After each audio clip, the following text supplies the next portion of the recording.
Yes, it will now be a genuine battle between the undefeated of the East and Domon Kashu. Let's get things started. Damn. Fight final match all set. Ready, go!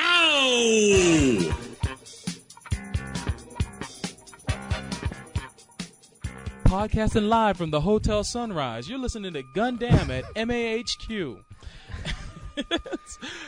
Thanks for listening to the 4th episode, which we're of course on, and I'd like to introduce not only myself, Sobro Ryu, which is also also Adam. You can call me either. Also sitting here with us is Neil Lornick, and we also like to introduce the new member of the show. Hey guys, Chris Guanche. Some of you may know me, some may not. The bald wizard himself has joined us on the program. And we're glad to have him as the third part of the show. Yes. And getting on with it, Chris had expressed to us that he's been wanting to have a podcast for quite some time, well over 3 years, ever since he started up MAHQ itself, and and we just happened to start the show up. You know, we put 3 episodes in the can, and people were listening and digging the show. But it was really a shock to actually have him give us some feedback on it, and actually express his opinion on wanted to do a podcast also. And we thought it would be a great idea to just combine our forces together and produce, which has now become the official podcast of MAHQ. We couldn't be any more honored to be a part of that site. We've been going there for years, and we talked about it on every episode of Gundam. That's where we ripped off all our information, too. Exactly. Of course, the website is mahq.net, and that, of course, stands for the Mecha and Anime Headquarters. And it is the de facto site for all shows that are mecha-based. Anime, of course, but if you ever want to find out about a show, chances are they have information up on it and concurrent reviews going on. And Chris is the main reason why that is, of course, and as well as the rest of the staff of the website. I'd like to give them all props, and we're glad to have Chris with us. Yeah, thank you for accepting us. Personally, I'm glad to be here. Glad to be here, and I've been wanting to do a podcast for a long time, about 2 years. There were no podcasts back when MAHQ started back in 2000. But I really entered the world of podcasting a few years ago with a great podcast called This Week in Tech at twit.tv. Give them a little plug. It's all these great be on Tech he's TV. On the screensavers like Leo Laporte. Call for help. Leo Laporte, Patrick Norton, Call for Help, John Dvorak, all those great guys, all came together and they did a podcast. I've been listening to that podcast ever since the first episode, so I've been listening to 20-something episodes. So it's a fantastic show, and it really got me interested in the idea of podcasting, but it always came down to the technical know-how and also the time, because there's just no way that MAHQ, which is already a monster of a site, exactly, and then on top of that, edit and mix a podcast. So that's why teaming up with you guys works great, because you both are doing pretty much exactly what I want to do with a podcast anyway. So it works out for everybody. We're glad to be able to help with getting your voice out there, and also this is a great way to advertise the site and get more people interested in it. So I think it works. It helps out on both levels. Yeah, it was actually very surprising that that you wanted to come on, because we didn't know what to think when you first said that you wanted to speak with us. But I thought we were going to get straight banned. Yeah, we didn't know what was going on. You suck. Right. This podcast is terrible. Yes. Worst podcast ever. Yeah. Well, I mean, to be honest with you, we never thought that we'd really get any much feedback for probably till the middle of next year. So it's actually kind of nice that you're giving your support to us, and we'll do everything we can, and we thank you and all the listeners too. So, and we appreciate all the feedback that we've been getting on the MAHQ forums, because we have our own forum section there now too. So we made a few changes. If you go to mahq.net and you click on features, you'll find the home now for Gundam, where you can find direct download links to the first 3 episodes, and of course every other week when we post a new episode, you can find that download link there. Right. And like Paul just mentioned, there's a Gundam at MAHQ subforum now, at mechatalk.net. That's our forums, and you can read the show notes. You can leave feedback on episodes, and of course suggest ideas. We've gotten a lot of great idea suggestions so far. So we make this podcast for the listeners and for the fans. So we definitely want to hear what you all have to say, and that's the way to be heard.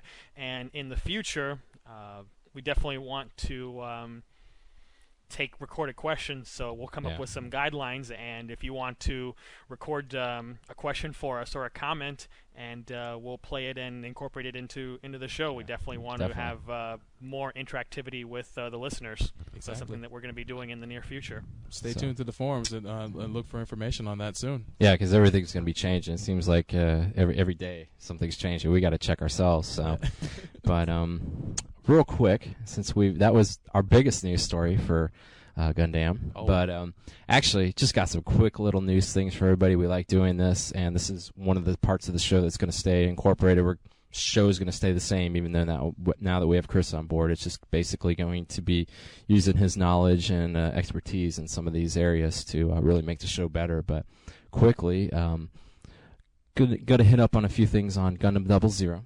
We'll go for it. I know that on one of our earlier shows, we were kind of wondering when the second season was going to start. Right. Actually, it just got posted not too long ago on Moonphase's miscellaneous notes site that the second season of 00 is going to be starting in October 2008. So it seems like they're going to end, I guess, like in January is how they normally do it. I suppose so. And that's a little too early. I think more about March. Is it? Yeah, because it's Is it that? Yeah, it's 25 episodes. So if you do some quick math, let's see what we got. That's what I was trying to figure out. Yeah, episode 7 aired this weekend. So yeah, so about maybe like March. 22 more. Yeah, so right around the time in April when the spring anime season starts, that's when 00 will end. So they're taking off 2 cores, which is, 2 13-episode divisions, and this hasn't been confirmed, so please treat this with a whole bunch of grains of salt. Just a speculation. Not so much the start date of Gundam 00, but what's going to be showing up after Gundam 00 leaves. There's a lot of speculation that that's going to be Season 2 of Code Geass, Lelouch of the Rebellion, which would kind of fit because they're pretty similar shows in the row Sunrise, but since we don't know that for now, please take that with a grain of salt until there's an official announcement on the Code Geass website. But if that is indeed what happens, it'd be a great way to roll off of 00 and get back into that hotly anticipated Season 2 of Code Geass, which I know I'm looking forward to, and we'll be discussing here on the podcast in the future. That's one of the suggested topics from our fans. So yeah, I definitely got to get on that one. That's all I've been hearing is good things on that show. It's a great show, and it's been licensed by Bandai, and it is going to be coming out next year. I think there might be a TV deal as well, so I definitely see that show being Adult Swim material. Really? So definitely got to watch for that show, and in the meantime, I've already reviewed that first half, so you can read some more about that and the picture dramas, the little fill-ins with information about the show. So that would be a great filler of that time, that half year in between 00 Season 1 and Season 2, but we'll just have to wait and see what the actual story is. Oh, that's good. But I guess it's subject to change. Yes, yes. But it's actually good that they're going to take a break, so I think your fears of recap episodes is going to be is quieted, Soul Bro. So back quickly on some other Gundam 00 news, as Episode 6 is still getting pretty good ratings. They got a 5% rating. The week that it was aired, making it the 9th most watched anime in Japan. So that's some good news. So and on that, just a quick segue on some good news to some bad news. I know on one of our earlier podcasts we had actually spoke about the Char Custom cell phone, and everybody got to hear Soul Bro's love and desire for this phone. Oh, I still want it. But things are you're gonna have to save your dollars here, because the price of this cell phone just got released, 100,000 yen for one, and that's about $1,000 because it's about 100 to 1 conversion ratio on U.S. dollars. Not quite so much right now. The yen a little bit weaker, so it's probably more like the 900 something range, but it's still dropping. Still pretty up there. Yeah, but, my comment on that phone is, Soul Bro, it's a char red phone, so it has to cost 3 times more what other phones do. Exactly. Oh, Yes. those jerks. And I think the other reason why it's so expensive is they're only going to make 5,000 of them. So there's going to be 5,000 lucky Japanese guys walking around bought. with their badly bleached hair. Oh, they're already bought. Thinking- These cats have put their life savings away for that phone. But No chance. another good little tidbit of news here is that Bandai Visual USA put up a trailer for MS Igloo.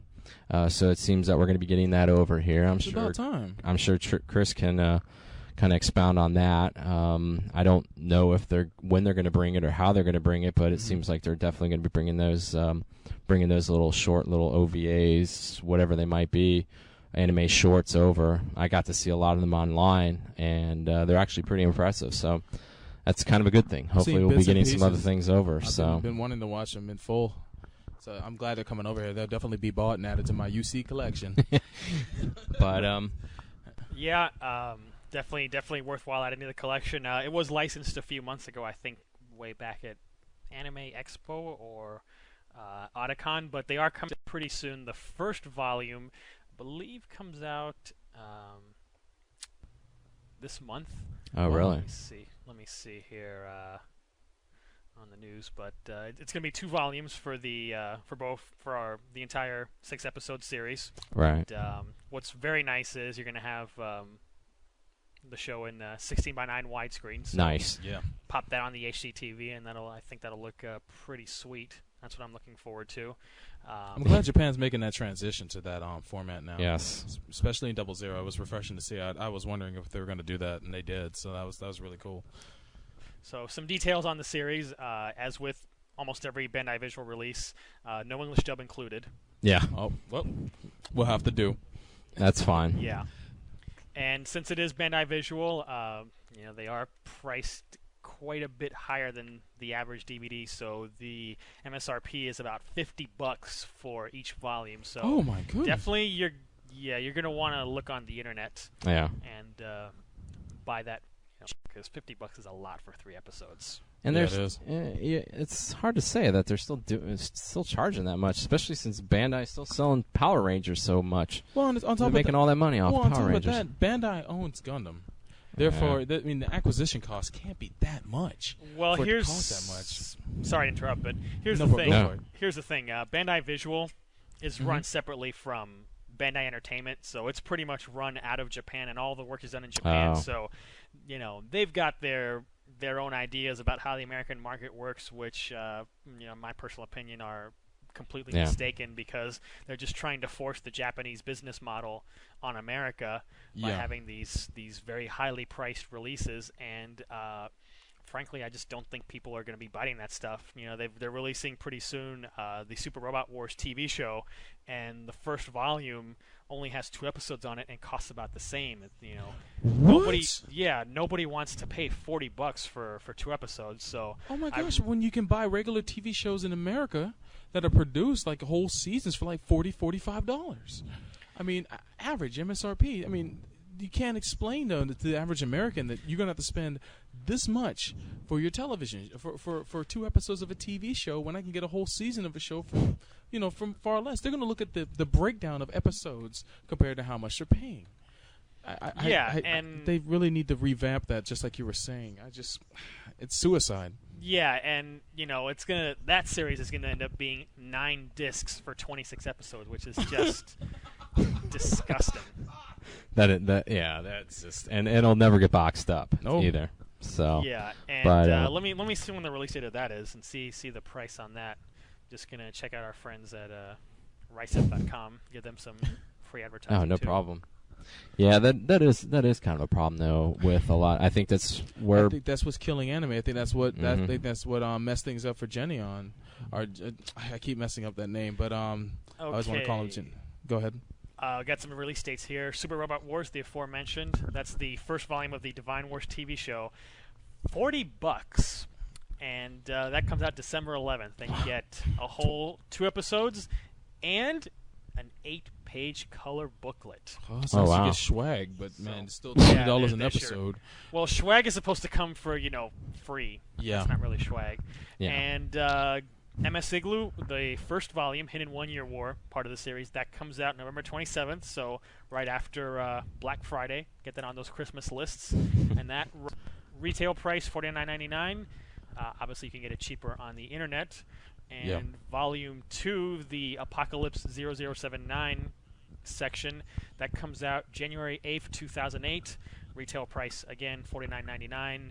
Look for that on the internet, because average price on the internet's about $37, which to me is a lot more palatable than $50. So if you want to buy these Bandai Visual things, internet really is the only way to go.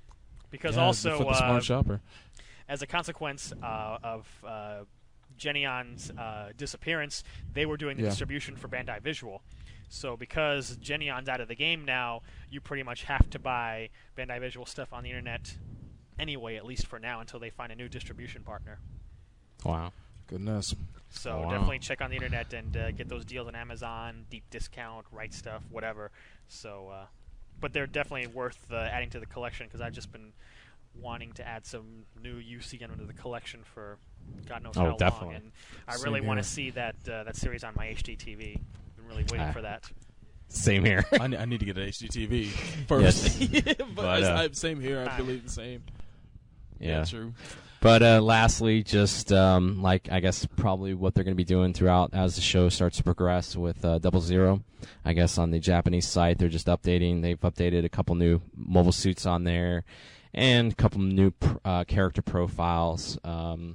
Nothing big, but so I guess we'll just continue to get those little tidbits as we go on, as the show progresses. But other than that, all right, that's it for the news right now. Before we wrap up, just one small programming note. I will not be around for Episode 5. I'll be on vacation down in South America, so your stalwart hosts, Nero and Solbro, they'll bring you some Gundam loving for Episode 5, and then I'll be back in Episode 6.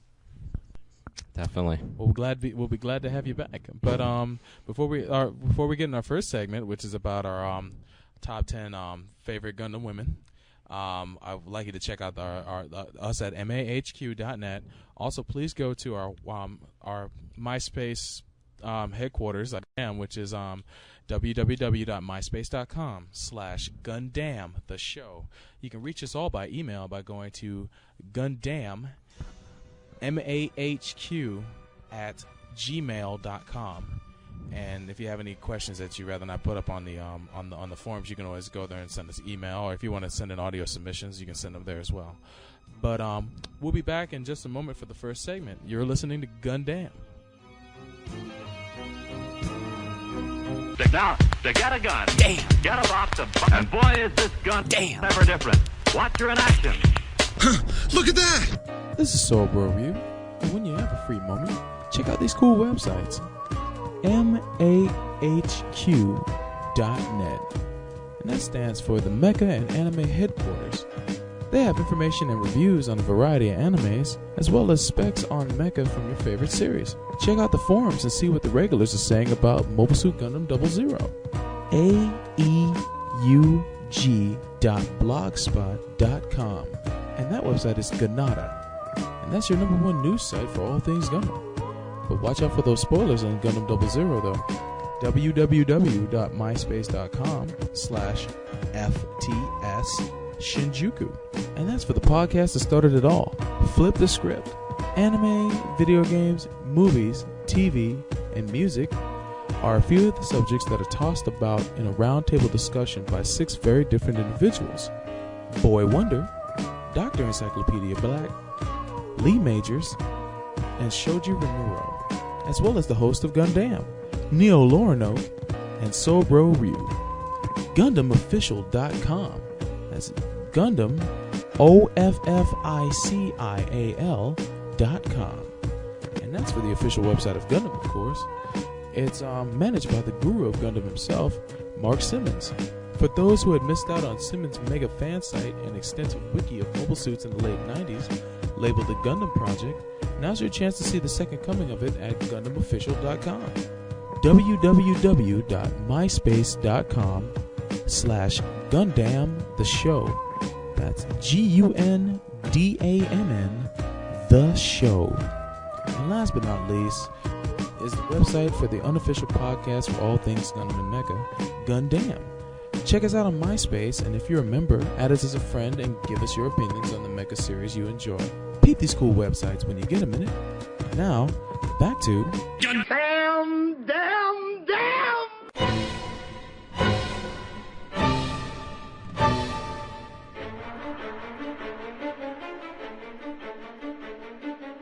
And welcome back. This is our first topic tonight on Gundam. It's going to be something that all men like to talk about, and that is women. And what we're actually going to be talking about tonight is our top 10 favorite women of Gundam.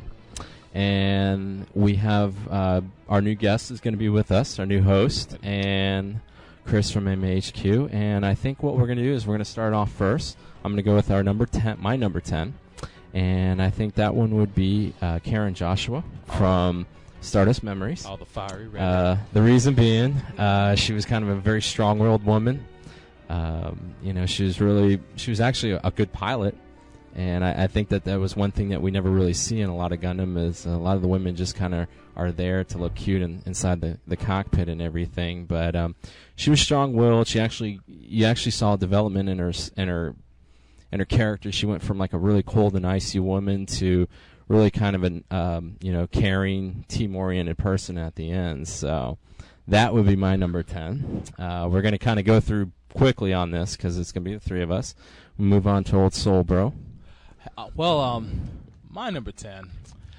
She's most of you guys wouldn't consider her to be number 10, but I'm quite fond of Fa Yuri, and it's not because of her performance in Zeta, but the turn she made in Double Zeta, where she went from useless to quite badass, and the things they had her do, in order to protect Camille and help out the leftover crew of the Orgama. Well, she really showed her worth in those episodes of Double Zeta. Too bad we'll never see him on this show over here. But Fa Yuri, I have to say, is one of my fan favorites. After she stopped saying Camille's name 20 times in one episode. Camille. Oh boy! But Chris, what's your number 10? My number 10 comes with a bit of an asterisk. That would Talia. Kind of like Barry Bonds. Talia Gladys from Destiny, up to episode 49. Okay. Huh? She's my number 10. What's the reason? The reason, as far as a spaceship captain goes, she's intelligent. She is tough, but she's also compassionate to her crew and even to, towards the enemy, the Archangel. And she's a good tactician, and she knows how to put up a good fight. Yeah. And those are really exemplary qualities that get completely washed down the drain in episode 50. Oh. When she uselessly dies with Durandal and abandons her young son. Yeah. I can't get past that. Made no sense. That was Made no really sense bizarre. at all. And she was a great character up to that point. She was sort of like the bright without the bright slap. Yes. Yeah, I mean, or eating the hamburgers. Or eating the hamburger. Or eating the hamburgers and drinking the sodas. Exactly. And the robotic chair. We can't forget that. Yeah. So. Although she had the robotic bridge though. She did. Had that was a cool bridge, man. I like that. I like that on that ship. I forget what the ship's name is. The Minerva. Thank you very much. But yeah, she was really cool. I thought she was like the substitute for Badgeril in Destiny. But I like Gladys. I don't think Neo liked her too much, but no, I don't. But yeah, cool. We'll hit number 9 real quick. My number 9, and this will make all the Wing fans happy, because I actually have a Wing person up here, would be Lucrezia Noin. What was it? Colonel Noin? Lieutenant Noin. Noin. Basically, Zex's wannabe girlfriend. And the thing that was great about her was that she was actually a pretty good pilot. She was a trainer, so she trained all like the aces and all that. Right. And she kind of got it. She was the only one that seemed like she kind of got it in Wing. Seemed like most of the pilots there, most of the people really didn't realize what they were fighting for. And she actually kind of figured out what she was fighting for. She was just fighting for, the promotion of peace, the promotion of trying to get, past everything, and she had undying devotion to Zex, as crazy as he was, and as stupid some of the stupid things he did. She supported him to the end, and I got to admire that. Zex, who we like to call Low Rent Char. Yeah, Low Rent Char. But that's basically that. I mean, she was a great pilot. She's a great character. I don't think they used her as much as they should have in that show. I think you saw glimpses of a pretty strong character, but unfortunately they focused on another female character that was just But yeah. What would you have to say your number 9 would be, Solbro? I'll hit the audience with this fast. My number 9 is Katagina Luce from Mobile Suit Victory Gundam. She was so diabolical, but she went from uppity to being being kind of caught up in the torrent of war, to finding her place in it, even though she became just this monster. And at the end, you actually almost pity her fate at the end of the show, and she goes from like all these different levels, and it was very entertaining to watch her operate and see what happened to her, what her ultimate fate was. And that's my number 9. But Chris, go ahead. What's your number 9? And I think Katagina gets a bonus for being one of the few literal backstabbers out there. Yeah. Oh, quite honestly. Yeah, and she made no bones about it either. Like, that was the nice thing about it. She was pride in that mess. Yeah. Well, not just the way she betrayed Uso, but the way she literally did stab him in the back right at the end of the show with that Pretty knife. much. Yeah. I put the punctuation on everything. That's hardcore. My number 9 is Matilda Ajan from the original series. Of course. And, okay. Because she's Matilda. I mean, she was just that babe that all the guys on the white base had the hots for. She was nice to everybody. She put her life on the line to, make sure the white base got its supplies. And, unfortunately at the end she paid for it with that dome punch. Those classic moments that, her Medea just jumps out there, and one of the black trinaries he just pounds down on that cockpit and smashes it. It's like, oh, wow. Hits it with a double axe handle. Yeah, exactly. Close casket. Yeah, definitely close casket funeral there. Oh, man. I'd have to agree on that. Especially, yeah, I mean, I'd agree with that selection, especially that and the way she is in the novel, too. They actually play up her sexiness, I think, a lot more. Yeah. In that, so. But I'd have to agree.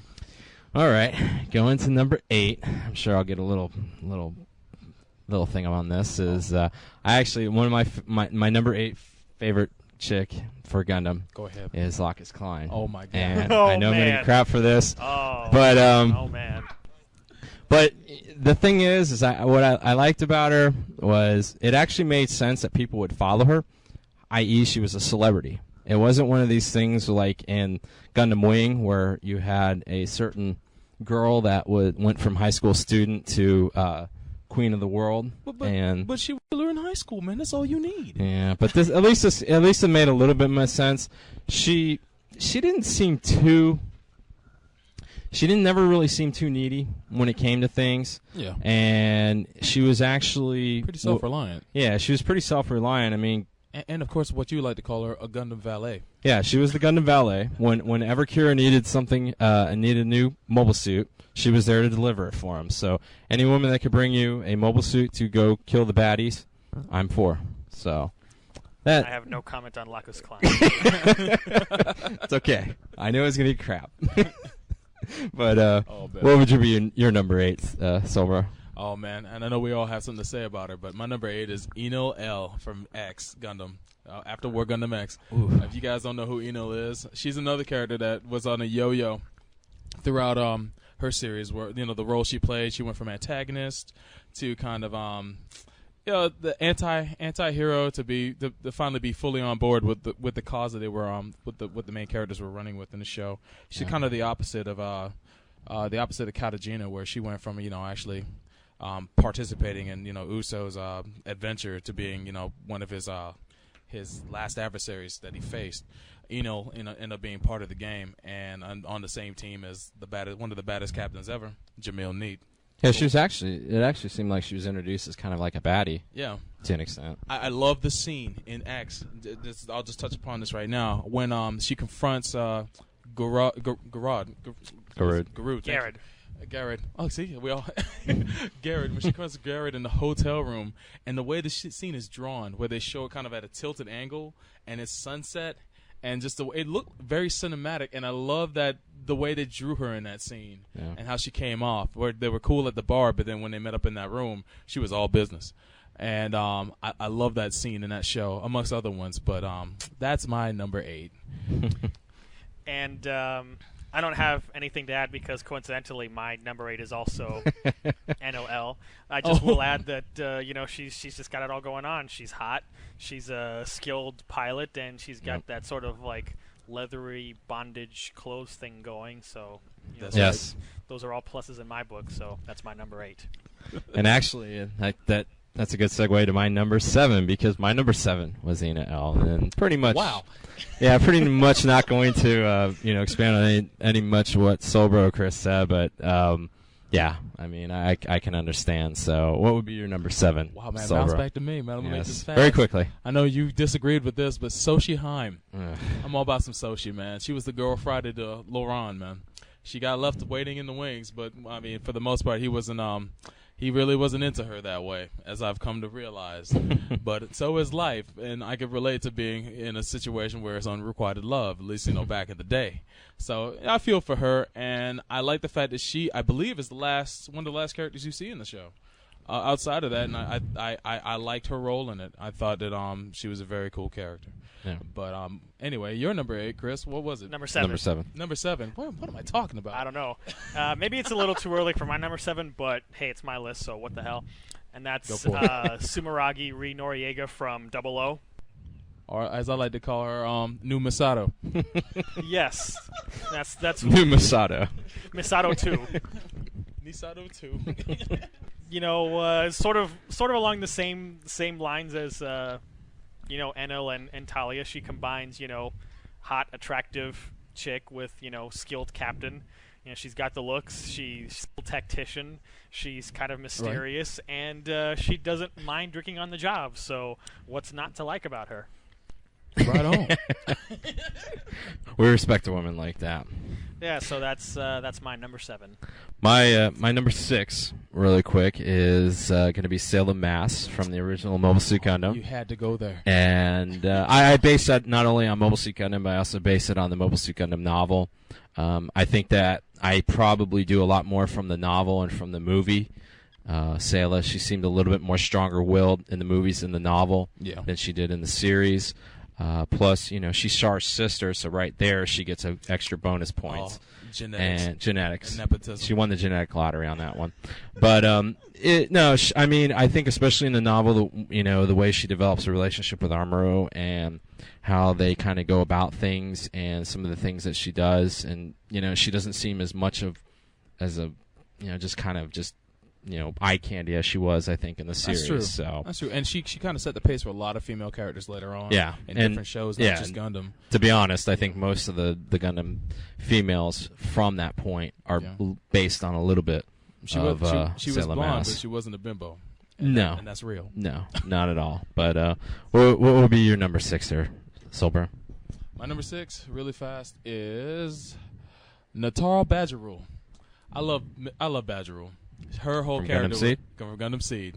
She her whole character was an antithesis to normal characters that you see in mech shows. She was kind of like her and Captain Ramius. Captain Ramius combined were like Bright Noah to me, but they were the two different sides of him. And she was the part of him that was all business. Yeah. And they ran that shit pretty well, and it was a shame to see them separated and then put against each other towards the end. But you kind of knew it was coming. But I liked her character and the role that she played, and what she represented. And she was she had a lot together. She just was she was with a bad sort, and I'm glad she made that last play in the show, and she came through in the end. Although nobody knows it. But Chris, what's your number 6? My number 6, jumping back again to Gundam X, that would be Sala Tyrell, the first officer of the Frieden. and she's sort of that dependable female.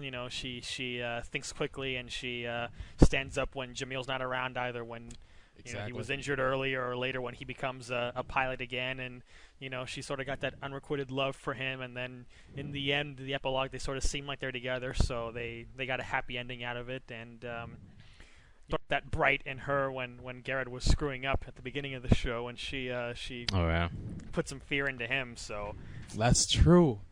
You just reminded me of that.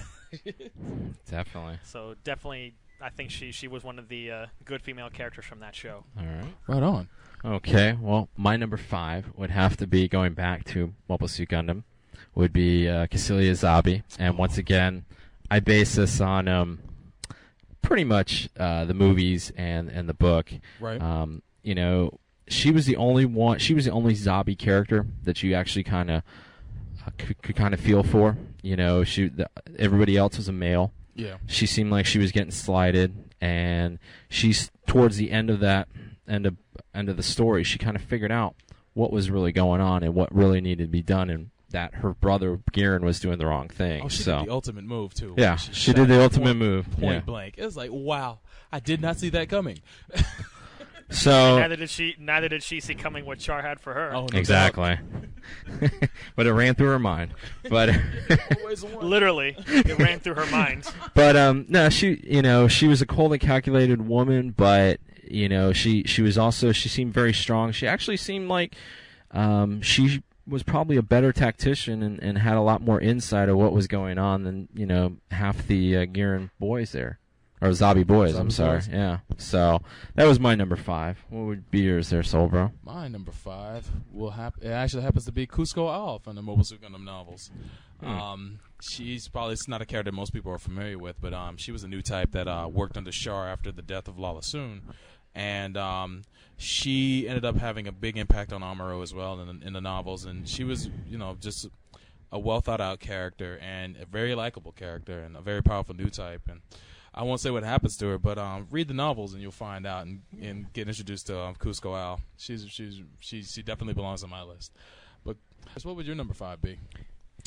Jumping again to the alternate universe, my number 5 is Alan B. Beardsley from G Gundam. Yeah. Nice. And one of the things that was appealing about her is that she sort of has a kind of a tragic background. She's got no family. She's been raised in the military. She's forced to fight with this berserker system, and she really latches on to Domon because he's kind of the only person who really gets her. And she falls in love with him, but then there's that whole sort of love triangle with him and her and Rain, so she kind of loses out there, but she's still a very sympathetic character and just an enjoyable character to watch throughout that show, whether she's fighting or just palling around with Domon. Very true. Much better. And she's go ahead. And she's very freaky when she's in that berserker mode. Yeah. She's much better than 4, I'll have to say. And the other thing I'd put on her too is the fact that she actually knew when to quit at the end of that show when she knew she couldn't win out, and she just basically told him to go on. That's I thought true. That was like one of the most admirable things of any woman to do. So, but that was I definitely agree with your pick there. But my number 4. And this is actually a little bit different than all the other women I was talking about here. Is going to be Tifa Adil from Gundam X. Tifa Adil. The supposed last new type, kind of Garud's, sidekick there, or love interest. / But the thing I liked about her was she was just, first off, they didn't have her fight. She didn't want to fight. She was just sweet to everybody. She was not.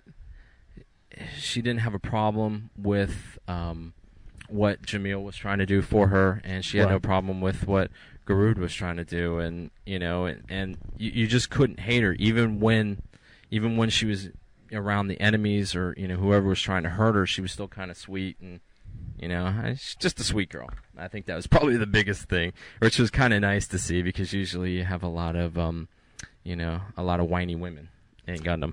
So she was far from it. And men, especially men. Very much so. But what would be your number 4, Solbro? My number 4 is the wonderful Rain Mikamura from G Gundam. She was just cool from start to finish. She was always in Domon's corner, although sometimes Domon didn't deserve to have her in his corner. And Yeah, that's true. She was always there for him in the pinch, and in the end, she was well worth the fight in order to get her back. And even Allenby knew it. So I had to say, Rain is probably to me is the best girl Friday in the entire in all the Gundam series. I'd have to say. She was she's not like some love interest that was introduced like halfway through or anything like that. She was there from the first episode. So that's my number 4. And surprisingly, my number 4 is also Rain.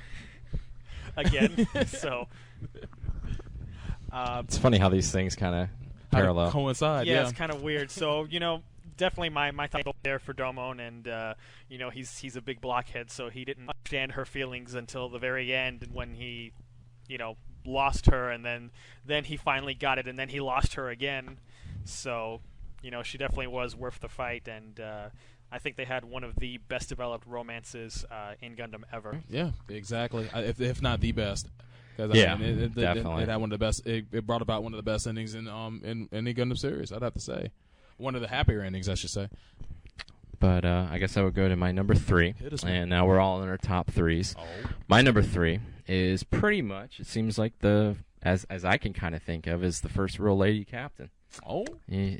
Chris had Gladys earlier, and my number 3 is Maru Ramius from Gundam Seed. Oh man, the bounciest captain ever. The bounciest captain, and so she had fan service there. But now the thing I liked about her was she didn't want to be the captain. She was kind of forced into it, and she kind of did everything by her heart and by her emotions, which I think sometimes a lot of people, it probably isn't a good thing in captains, but I think when it came to that story, it kind of worked out, and she didn't waver through the whole show, and I think that she actually had a general caring of all her crew, even more so than a lot of the other captains. I think maybe tactician wise she wasn't as strong as like Badger Rule in that aspect, but I think she developed. At least she had Mu. She had Mu. And she also, she just had a general caring for everybody, and she just wanted to make sure everybody got out of there. And I think that's what I thought was nice. And it was nice to see kind of the lady captain with kind of feelings, just not kind of a, just no-nonsense type of woman. But true. But what would be your number 3 there? Oh, my number 3 is the sexiest MILF. Haman Crowley. Give it up. Give it up. That's right. Do you know she's a MILF? Oh, she could be, but she probably isn't. They probably didn't have time for all that. Well, they say Ron Baral is like 35, but he looked like he was 55. Ron Baral was too. Space does things to you. Oh, my gosh. It certainly does. Ooh. They're too busy blowing things Cosmic up. radiation. Something. But I just think the both of them, Ron Baral and Haman, had a really good working relationship. Literally working relationship. Apparently they didn't catch a break. But I liked them a lot. I even liked them more in the novel. Like I said, another vote for the Mobile Suit Gundam novel. If you can read it, please do. They do wonders with these characters. And Haman, she just had style and grace, and she had made an impression on Amuro, which is another character that did, just like Miss Matilda. But that's all Matilda! Yeah, exactly. Miss Matilda. Not as strong as Matilda, but quite a strong one. And also she killed off Ryu Jose. Ooh. Well, kind of Ryu killed himself. But anyway, that's a whole nother subject. Yeah. But Haman Crowley. That's for another episode. That's my girl. You got it. Exactly. But go ahead, Chris. My number 3 is Emma Sheen from Zeta. Yes, sir. And stands out for being the first female Gundam pilot. So a strong female character that she was out on the front lines fighting, not just on the ship crying and waiting for the Gundam pilot to come back. She was the pilot. Not at all. Even though she was sort of like an adult figure for Camille, she sort of had some growing up to do herself. I remember this one part early on where she disobeyed Bright when they were doing that job road drop operation, and he's like, hey, you come up to the bridge later and I'll correct you. But you know what? They didn't show it. They didn't show it. I would have liked to have seen that, but definitely would have. And she just had so many problems to deal with. With Kotz being stupid every week and stealing this thing or stealing that thing, and Goodness. The Kotz subjects for another time. Yeah. Or trying to deal with Henkin's awkward advances. Yeah. Oh, Hankin, that was my friend. Mr. Lumberjack. Mr. Narrator. The only thing is that she gets a little weird in episode 50, and it's like she just got hit with some, I don't know, like space madness or something, and it's like she kills Rekko, and it's like, let me fly out of my mobile suit for no reason so that Yazan can blow away the Palace Athene, and then I get hit with shrapnel and I die. Well, wasn't her suit damaged though? I thought it was. Her suit was damaged. Okay. Yeah, but it wasn't damaged to the point where it's going to explode. Yeah, she jumped out of the cockpit for whatever reason, and then Yazan shot the Palace Athene, and the shrapnel hit her. Yeah. So that was a little weird. But Damn you, Tomino. Damn you. So moving on to my number 2 would be M-Machine, and pretty much most of the stuff that Chris has already talked about.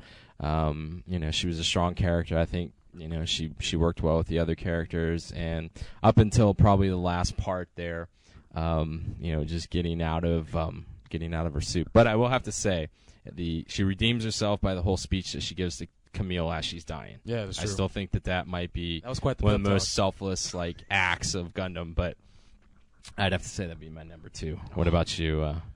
My number 2 is another Haman Karn. Oh my God, this broad. Oh, I love this chick. She is so.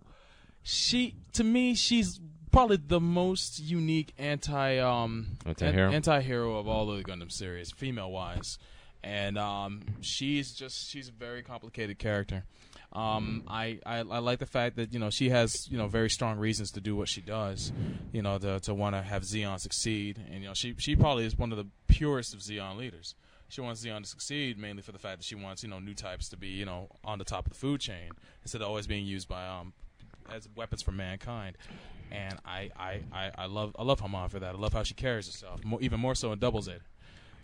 She just really hit her stride in there for the most, except for the times where she was completely punked by my man Judo Ashta.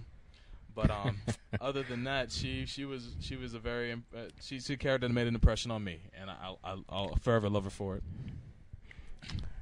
But Chris, what was your number 2?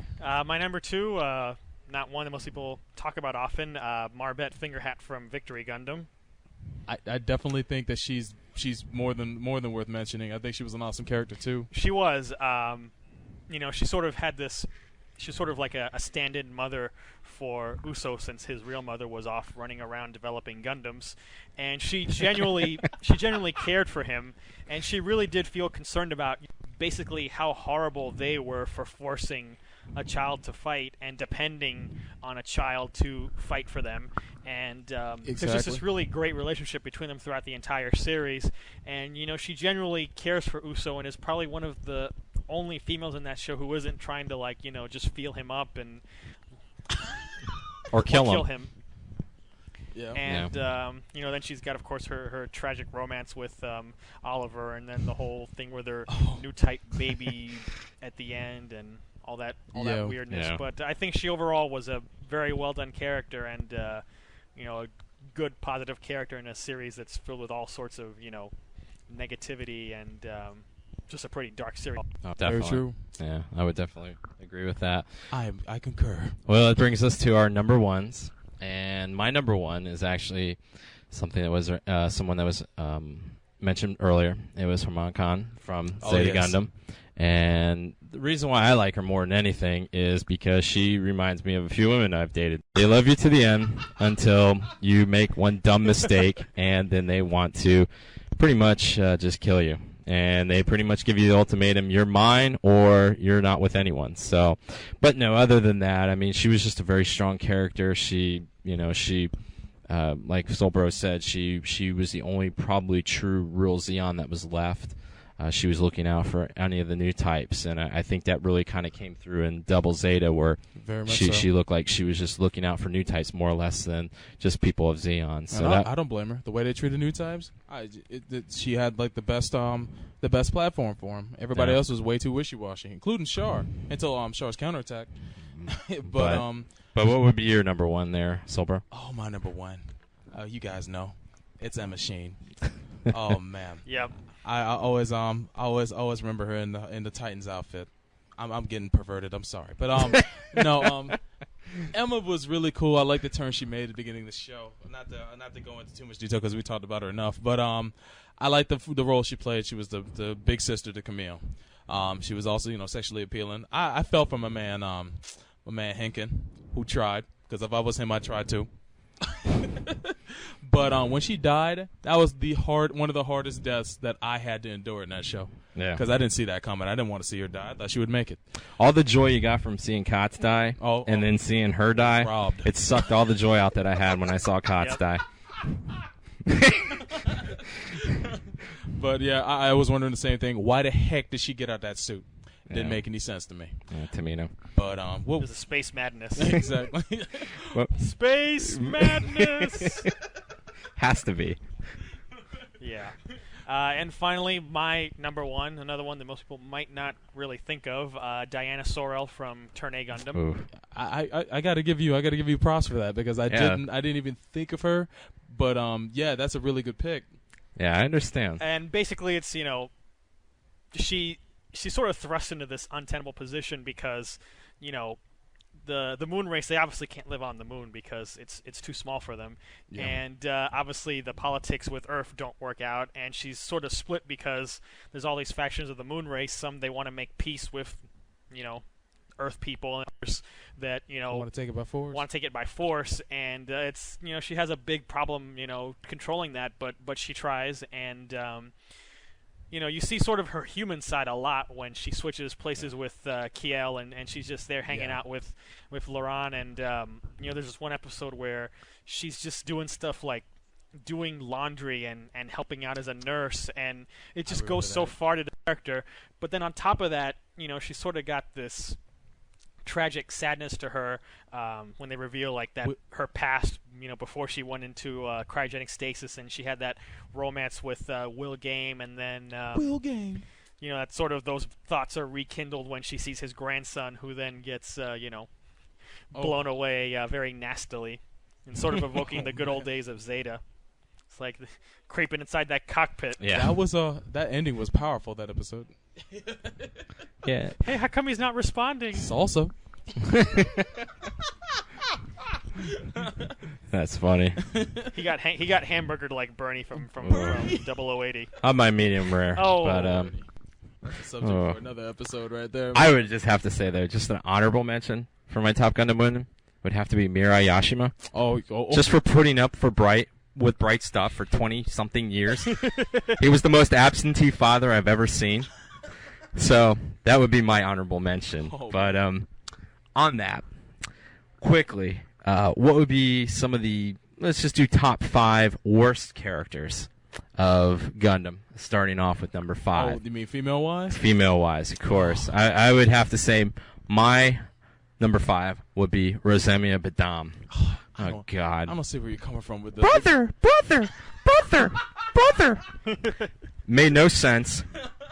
And it just confused the whole thing of new types. If you're able to go into somebody's soul and see something, why couldn't he see it?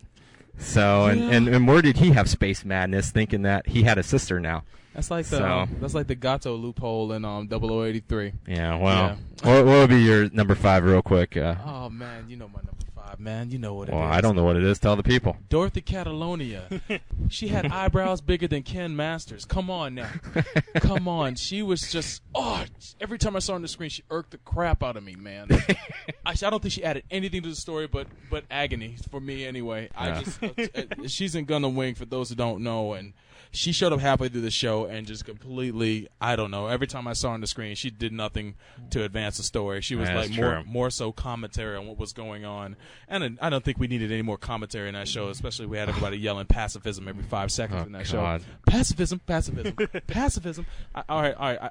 I think I know how to spell pacifism backwards by this point. Yeah. But Dorothy Catalonia, Catalonia, she goes in my top 5 as worst Gundam. Your number 5. Okay. Chris? My number 5 also comes with an asterisk, and that is Kagali Yula Atha in Destiny. Oh. Destiny. Yeah. Because in Siege, she could be annoying, but she was very strong-willed, and she fought for what she believed in, and she cared about her friends, and she had a reason to fight. And then in Destiny, she's just this total spineless wimp. And I think living with Kira for 2 years, in between Seed and Destiny, all of his worst qualities just rubbed off on her. Yes. Because she became everything that he was at the beginning of Seed. Yeah. Just sitting there in the strike, crying and whining and not doing anything. And the only time in Destiny that she actually did anything of note was, when she jumped into the Akatsuki and she was blowing grunts away, and then when they arrested Yuna and she just decked him. Yes. That was great. That was her highest point. That was her highest point. That and letting Atherin go, I thought, at the end. That was kind of good, too, where she kind of realized... Well, I don't agree with that. That completely... The other thing I didn't like was... in Seed, her and Atherin, they had a pretty well-developed relationship. Yeah. You see how they go from being enemies to, sort of comrades, and then, they kind of fall in love there. And then in Destiny, it's like, are they or aren't they? Yeah. They're like the most uncoupled couple there is. Yeah. And then you throw Mayrin Hawk into the picture, and it just gets even weirder. Yeah. And it's like, is Kagali giving him up to Mayrin? And then you got the epilogue in Final Plus, where you got all these couples. You got Kira and Lacus, and then you got Shin and Luna Maria, and then Atherin shows up with Mayrin, and it's like, well, what's up with Kagali? Is she just like totally in the background now, just tossed away like garbage? I mean, so that for all those she's dating the reasons, engineer from on the Archangel. That's who she's dating now. There you go. Well, I forget what that guy's name was. The scruffy dude. Murdoch, yes. So for destroying that relationship that she had with Atherin, and then the way they just destroyed her character, she definitely is. That's my number 5 for the way they totally ruined her. Ouch. Well, my number 4 female, and I'm sure I'm going to get a lot of crap for this one, would be Lala Soon, just because she showed how manipulative and how evil women can be. What? Because even in death, she haunted Char and Armoro and used them to her bidding. And that's all I'm going to say there. Oh. What's your number 4? Oh, man, I don't think that was intentional. All right, my number 4 is Stella Luisier. Luisier. Thank you, Luisier. From Mobile Suit Gundam Seed Destiny. She was a retarded version of Flay. She was a retarded version of Flay. She served the same purpose with a different character. Played by the same voice actress on top of that. Oh, exactly. Really? I mean, in the Japanese version. Yet another poor man's four. Murasame. Who was also Badgie roll, so another thing there for Soul Bro. Yeah, that's right. I forgot that they did that double roll. I wonder how that went. She did all 3. Wow, that's insane. But yeah, it was really trippy to watch her die in Berlin, and I smiled, but that's when the show took a dive. She died like Eris. What's her face from God, Final Fantasy VII? She died like 4 as well. Let's not bring Final Fantasy VII into this podcast. I'm just saying. When I saw that, I was like, oh God, where's Cloud? But yeah, that is my number 4, and Neo. Oh, actually, it'd be Chris, who's number 4. Oh yeah, Chris. Sorry, what? I can't. Oh yeah, Chris. Please do. I am an idiot. My number 4, Lupe Sino from Victory Gundam. Hold on, is that the chick that took the bath with Uso? Yes. That's what Okay. I was thinking, man. That's all I needed to know. That chick was Go on. twisted. She's just totally insane. I mean, the beginning, it's like they show her like hanging out at this bar in Casarelia, and she's like gets some information, and then she shoots everybody inside the bar. Yeah. And then that whole thing in space where she wants to interrogate Uso by getting naked in a bathtub with him and shoving his face between her large breasts, which I don't know what kind of interrogation that is. It's probably better than waterboarding, but it's a different kind of water. Definitely. But, and then she just goes crazier and crazier until the end when she's just going mad, and she rams into that guy, Pipiniden, and blows him up in his mobile armor before the guy even gets to launch, and then they just die together. I'm like, what the hell was... This woman was just crazy. Yeah, she's just crazy to the extreme. I don't know what the heck Tamino was thinking with that character. Yeah, he didn't know what to do. He clearly didn't know what to do with that character. I think his meds were too strong at that point. Ouch. Maybe. But that would bring us to number 3 real quick, and mine is Relina Peacecraft from Gundam Wing, and all I gotta say is hero. That is enough right there. That I'm waiting for you, hero. Come here and kill me. Yeah, I mean, there's just too much to go into that character, but that would be the big thing. Also, how a girl that is just a high school She's like high school kid. Next thing you know, the whole world is like loving her and thinking she's wonderful as being, what was it, Queen Relina? Oh, Yeah. come on, please. I didn't get that boost in social rank. I wish Hiro would have followed through and just killed her like he told her he was going to in the second episode. So, but No comment on Relina Peacecraft. Solbro, number 3. I stand down. My number 3 is Mary Bell Gadget from Turn A Gundam. I don't know. I wasn't feeling her at all. She was, Harley Quinn? Harley Quinn, thank you. I like. Hey, Mr. J. Or in this case, Mr. G. Jim was Mr. G. Jim was a badass, but Mary Bell, she was just a bit off her rocker, and the fact that she survived to end up with everybody's favorite homosexual, my man, Jim. Gwen Gwen Langford, yeah. Gwen Lineford. What's it? Gwen Lineford. Gwen Langford, thank you. To end up with him, they just made an odd pairing. That just didn't make any sense to me. But On the ocean. on the ocean, On a sailboat. On a sailboat.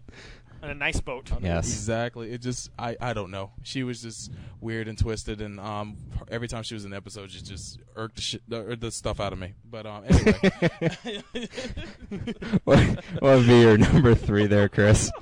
Number 3, another weird character, Chara Soon from Gundam ZZ. I loved her, man.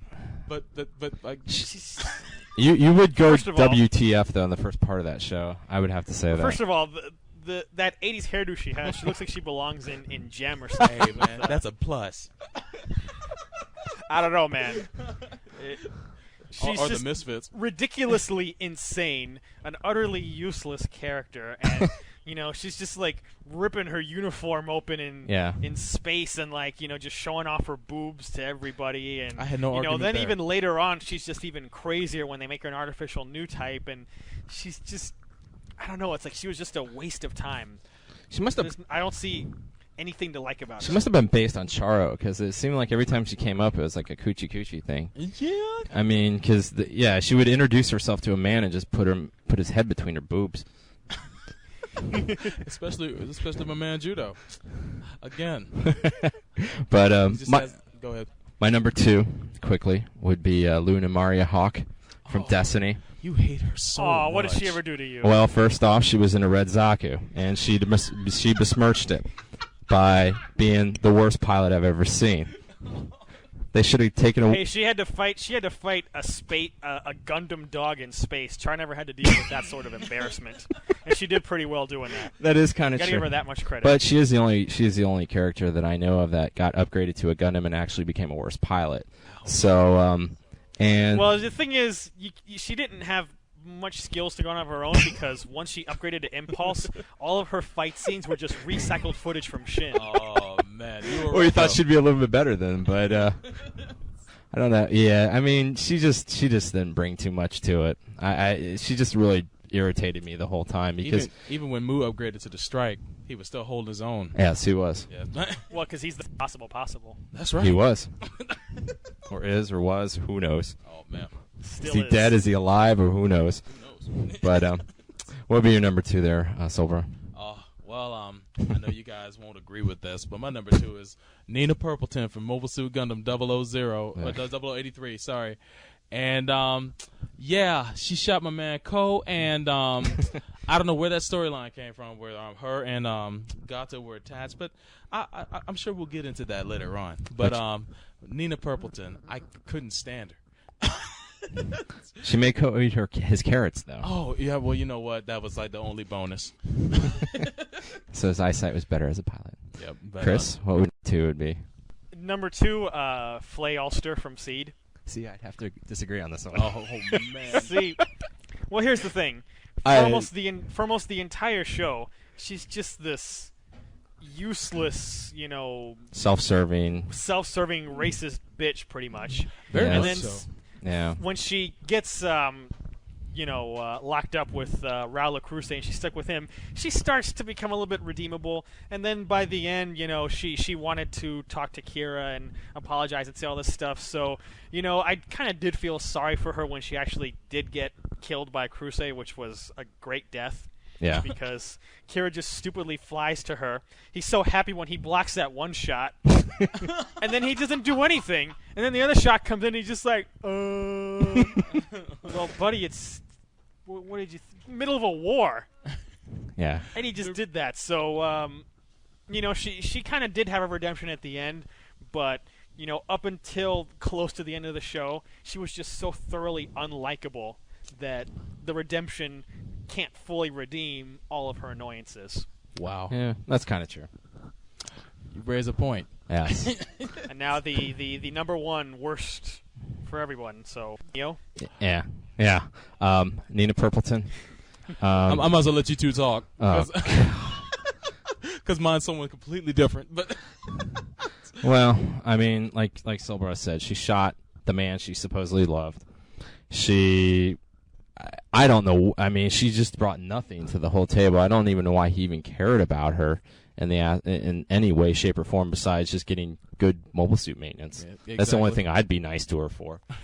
She brought nothing redeemable to it. She gives good maintenance. Yeah.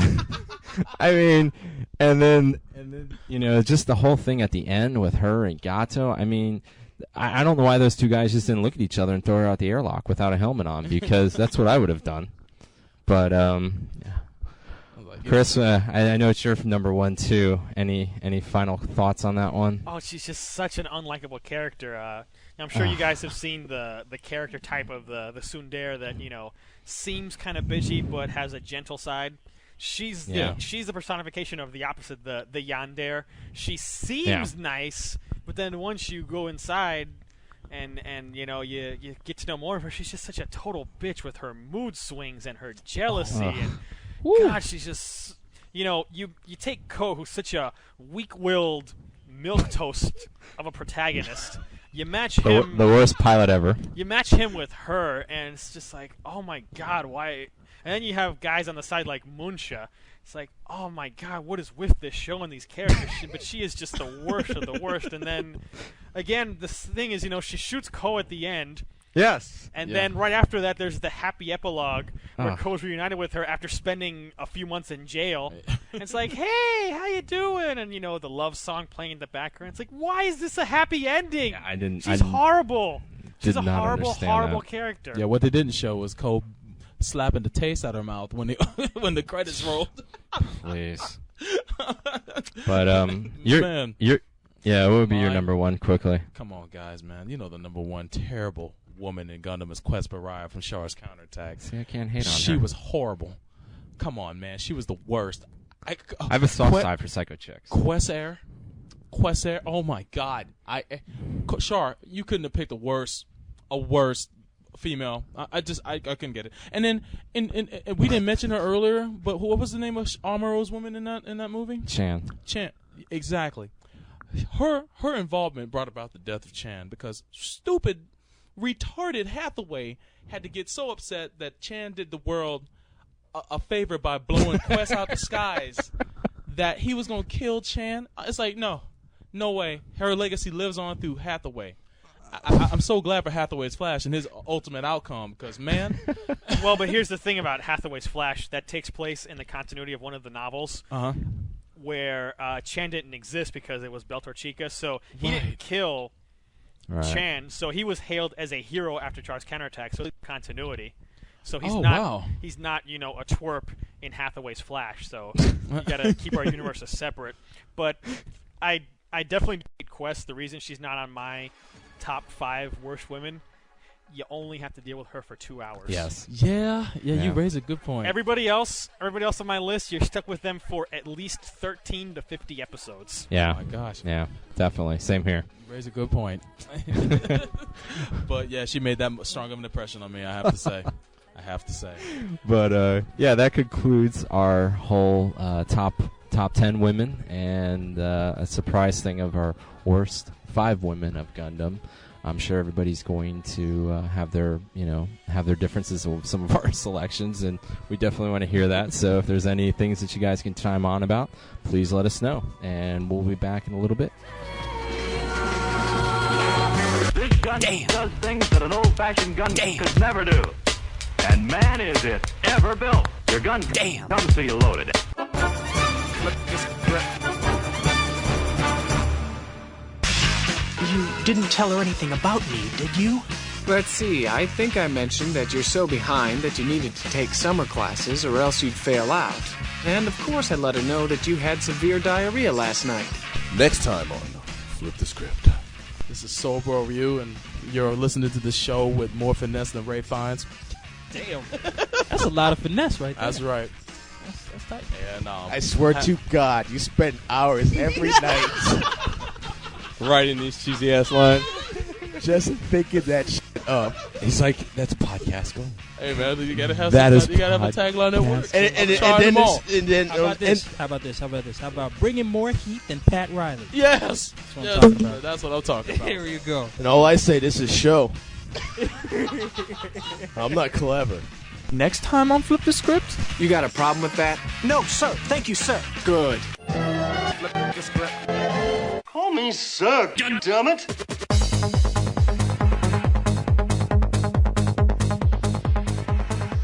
Hey everyone, welcome back to Gundam at MAHQ. For this segment, we're going to be talking about Gundam video games. There's a zillion of them. A lot of them are bad, some of them are good. We're going to pick out some of our personal favorites.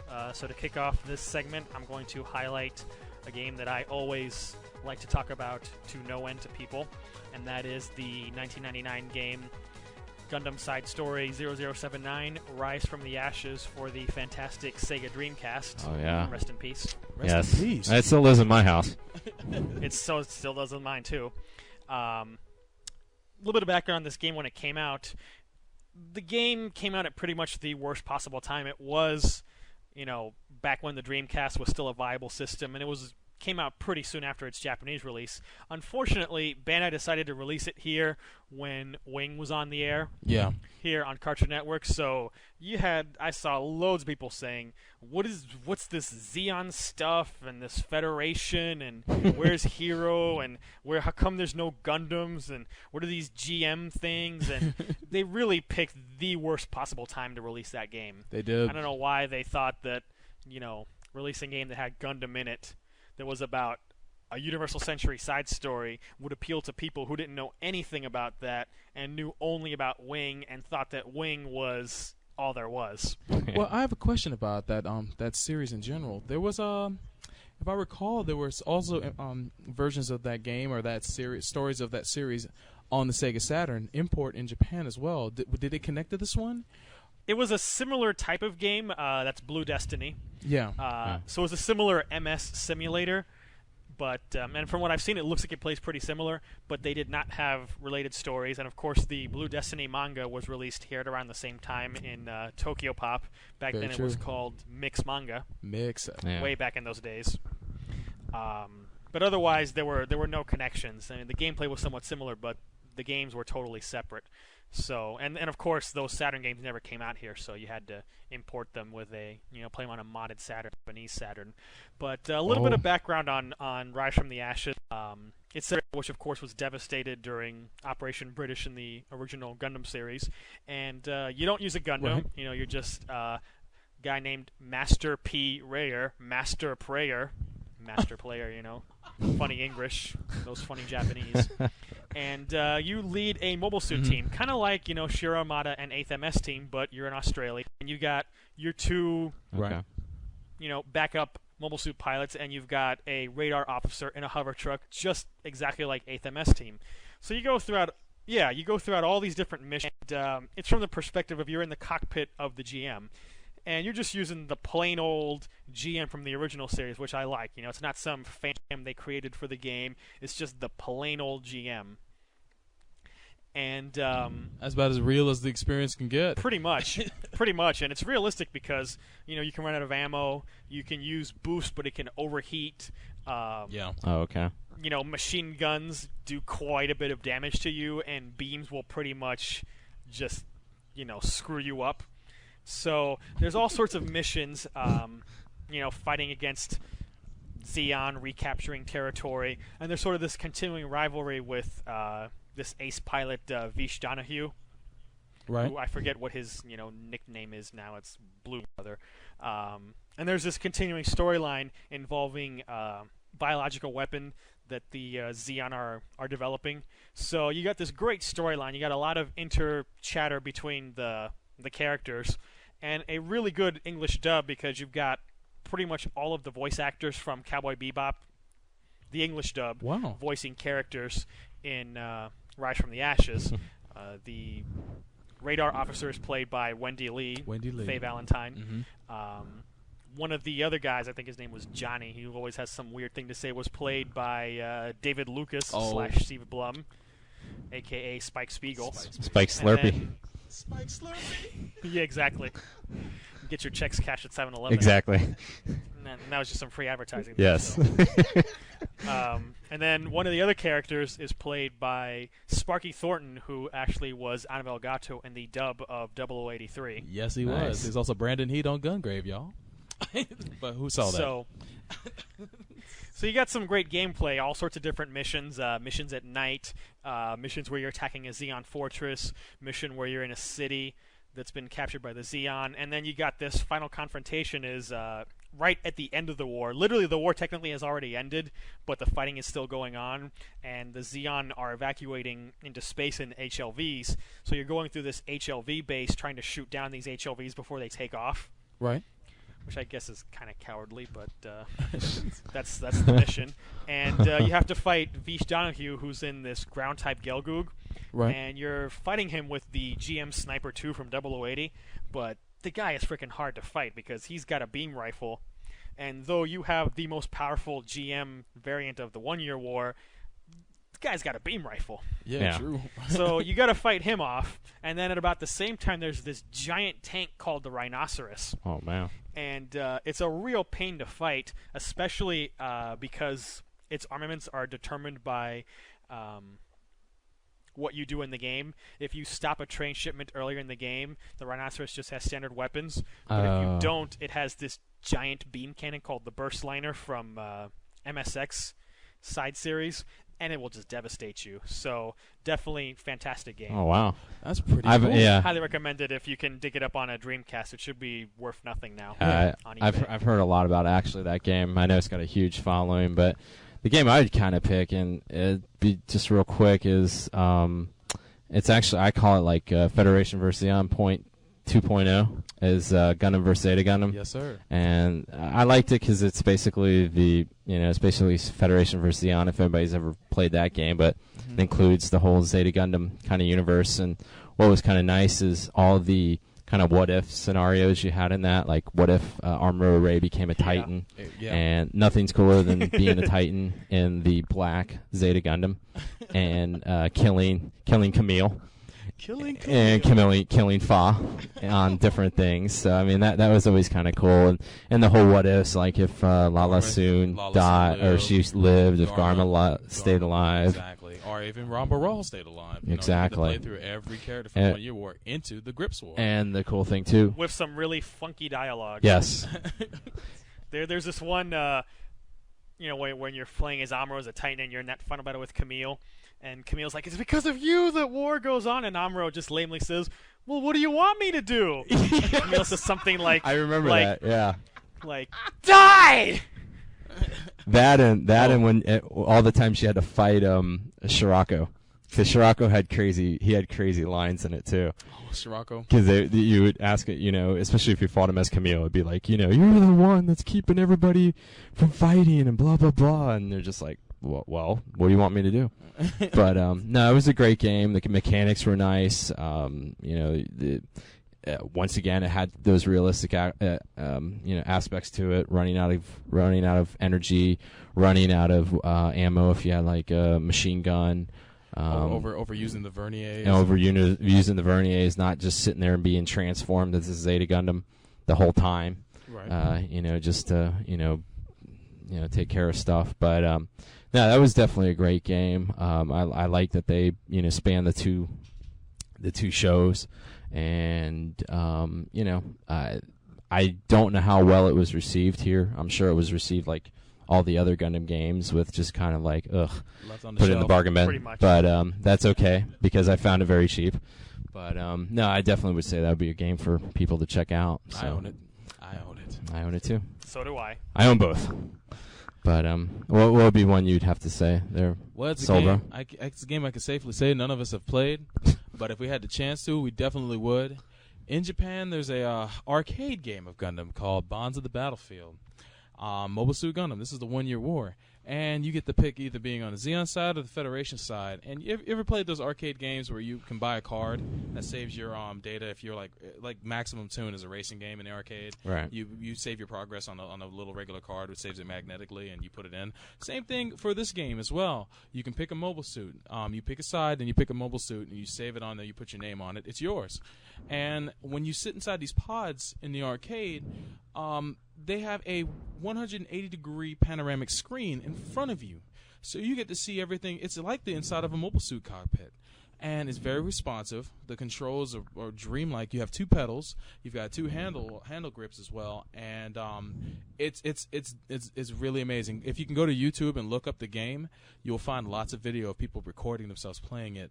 I heard right now the beast of a suit in that game is Guntank. Of all suits, the greatest mobile suit ever. Greatest mobile suit ever. You can shoot down all sorts of aircraft with it, and battleships as well. So keep that in mind if you play the game. But it is amazing, and it's as close to the actual piloting a mobile suit experiences that you'll get right now in Japan. And the best thing about the game is that the game is actually networked throughout all the arcades in Japan. So wow. if you go into arcade in the rare moment where no one else is playing the game in your particular arcade, you log into the machine as usual by putting your card in, and you put your credit in. You can find networks throughout all of Japan that are playing this game in other arcades there. And you can play up to 8 people at the same time, and each pod has a headset in it, so you can actually physically speak to your other players. Wow. So if you actually speak Japanese, it would be of great asset to you. But I would imagine. Exactly. Yeah. If you're not playing it, you can actually watch the action on a huge screen in the center of all 4 pods, which displays the map where all the mobile suits are on fighting each other, and it just keeps switching different views of what's going on, and it's very entertaining altogether. There's lines going around the block playing this game right now, and you have to even place reservations to play it. But Mobile Suit Gundam, Bonds of the Battlefield by Namco Bandai. So it's basically Afterburner, but now you're instead of an F-16, you're inside of any number of mobile a suits. gun tank. Blue Gundam or the Gelgoog or whatever, or Guntank, the suit of choice. The greatest suit of all time. But yeah, I want to play this game badly. But anyway, that's my pick. All right. All right, and just to wrap it up, I'd like to thank the members on the MAHQ forums who suggested that we discuss Gundam video games. And you can suggest more topics and read more about Gundam games. Just go to MAHQ.net, click forum, and go to the games section, and we'll be right back. That's a puff of cosmic smoke, gang. Yes, there's nothing old-fashioned about this gun. Damn. Hey, remember how this gun got the commander out of the jam not long ago? This is the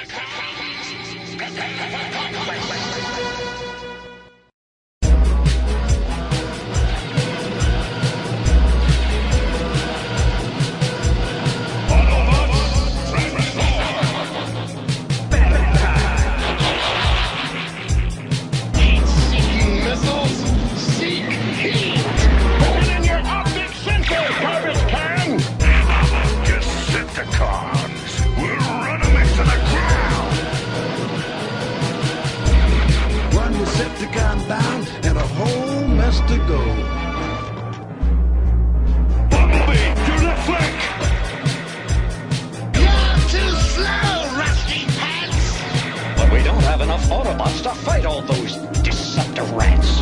Time for reinforcements.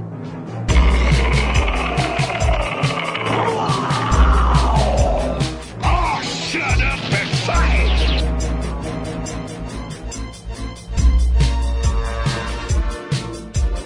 Decepticons, ready, aim, fire! Soundwave, dispatch Rambo. So you wanna rumble with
energy rapidly. Electro pulse fading. The Decepticons have won!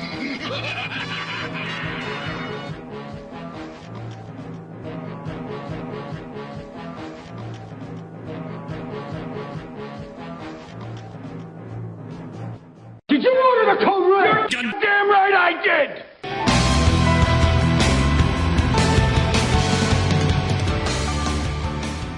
And that concludes the 4th episode of Gundam. This is one of your hosts, Neo, along with myself, Soulbro Ryu, and our newest member, Chris from the MAHQ forum, or MAHQ.net. Excuse me.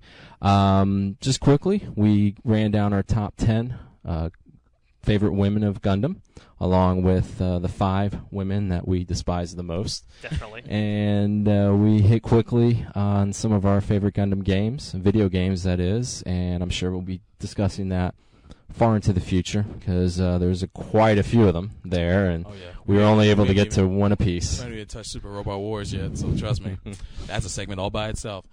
But in episode 5, as earlier stated, Chris is going to be gone for a couple weeks, and so it'll just be me and Soulbro, and we'll definitely be going over episodes 5, 6, and 7 of Mobile Suit Gundam 00. Oh, I can't wait. And if you can't catch the podcast, always check out the reviews on MHQ, because Chris will definitely have his thoughts of insight on the different episodes. So, quickly, what's some of the contact information these people can get in touch with us? Oh, of course. You can check us out at the MAHQ forums. That's at www.mechatalk.net.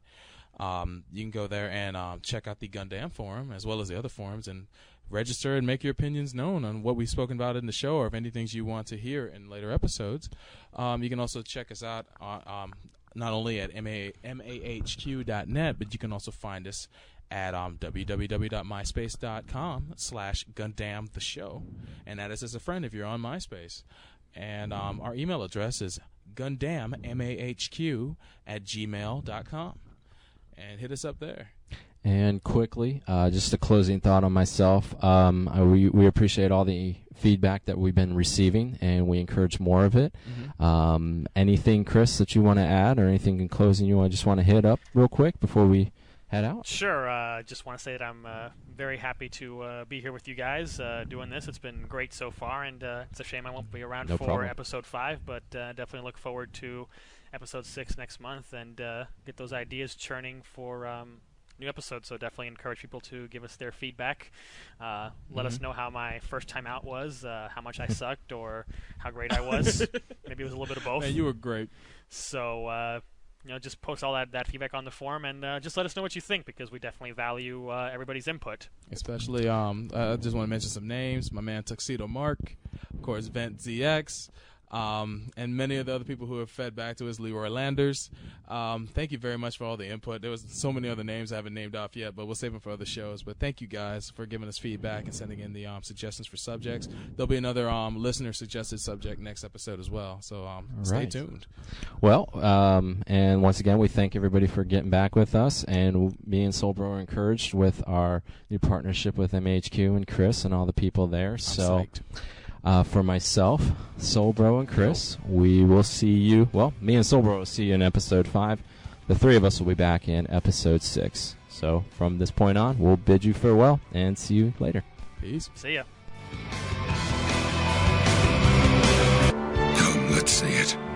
The school of the undefeated of the East, the winds of the King, Zenshin.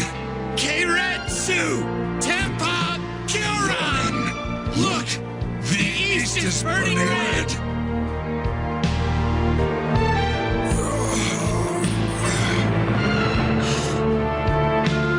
Master.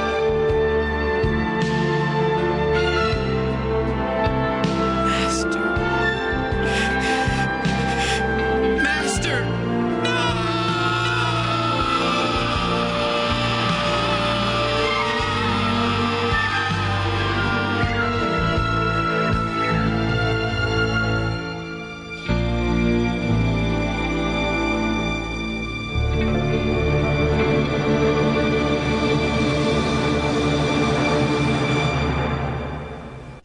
Gundam at MAHQ is a Shinjuku station and MAHQ production. Whatever you say, chump!